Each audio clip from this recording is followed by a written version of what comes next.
Welcome to Iron Man 3. At a New Year's Eve party in 1999 in Switzerland, Tony meets Maya Hansen, who is an inventor of extremis, an experimental regenerative treatment that allows recovery from crippling injuries. They also meet a disabled scientist, Eldridge Killian, who offers them a place in his company, Advanced Idea Mechanics, or AIM, but Tony rejects him and leaves him waiting on the rooftop. 13 years later, Tony suffers from PTSD, or post-traumatic stress disorder, which leads to frequent panic attacks due to his experiences during the alien invasion of New York. So he builds dozens of his Iron Man suits to cope with his insomnia, creating friction with his girlfriend Pepper Potts, especially when one of his suits almost attacks her during his nightmare. Meanwhile, a string of bombings is being claimed by a terrorist known as the Mandarin. Tony's security chief, Happy Hogan, is badly injured in one of these bombings and ends up in coma, which prompts Tony to issue a public threat to the Mandarin, revealing his home address. In response to that, Mandarin sends gunship helicopters to destroy Tony's home. Maya Hansen, who came to warn Tony, survives the attack together with Pepper.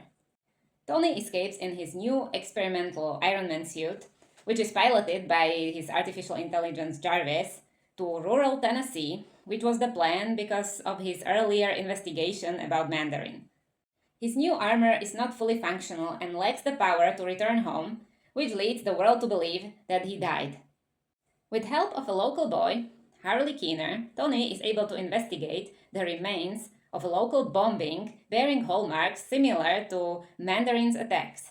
However, it occurred years before any attack of a terrorist. He discovers that the bombings were triggered by soldiers who were subjected to extremis and their bodies explosively refused the treatment and were falsely attributed as terrorist plots to cover up extremis' flaws. Tony witnesses extremis firsthand when Agent 7 and Brand attack him. He kills Brand and incapacitates 7. Meanwhile, Killian shows up and kidnaps Pepper with assistance of Maya. American intelligence agencies still search for the Mandarin, with James Rhodes, previously known as the War Machine, now rebranded as Iron Patriot, which is a trap to steal his armor. Tony still suffers under panic attacks, not having his suits available, but his new friend Harley reminds him of something. You're a mechanic, right? Why don't you just build something? So he builds something and traces the Mandarin to Miami, infiltrating his headquarters using these improvised weapons. Here he discovers that the Mandarin is just an English actor, Trevor Slattery, who is oblivious to the actions carried out in his image. Killian, the mastermind behind the Mandarin, captures Tony. We find out that Killian appropriated Maya's research to cure his own disability, and he expanded the program to include injured war veterans. Killian reveals that he subjected Pepper to extremis in order to make Stark fix the extremis' flaws so that he could help save Pepper. When Maya, still having some feelings for Tony, threatens Killian to jeopardize his operations, he kills her and offers her post to Tony.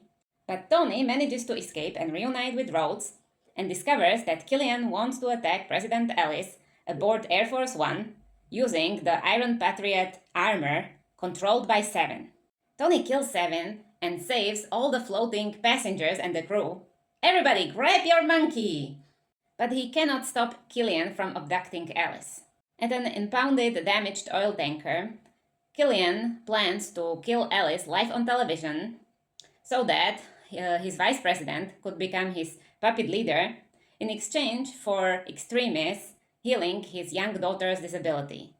Tony and Rhodes infiltrate the platform and activate the house party protocol, summoning all the Iron Man suits to help them, remotely controlled by Jarvis. Rhodes secures the president and brings him to safety, while Tony discovers that Pepper has survived the extremis procedure. Before he can save her, a rig collapses around them and she falls to the platform to her apparent death. Tony fights Killian, but finds himself cornered. Pepper, whose extremist powers allowed her to survive the fall, kills Killian to save Tony. As a gesture of his devotion to Pepper, Tony orders Jarvis to destroy all of his Iron Man suits. The clean slate protocol, sir? Yes. The Vice President and Slattery are arrested, and Happy awakes from his coma, looking kind of happy. With Tony's help, Pepper's extremist effects are stabilized. Tony promises to scale back his life as Iron Man, undergoing a surgery to remove the shrapnel near his heart, and throwing his old chest arc reactor into the sea. He muses that even without the technology, he will always be Iron Man.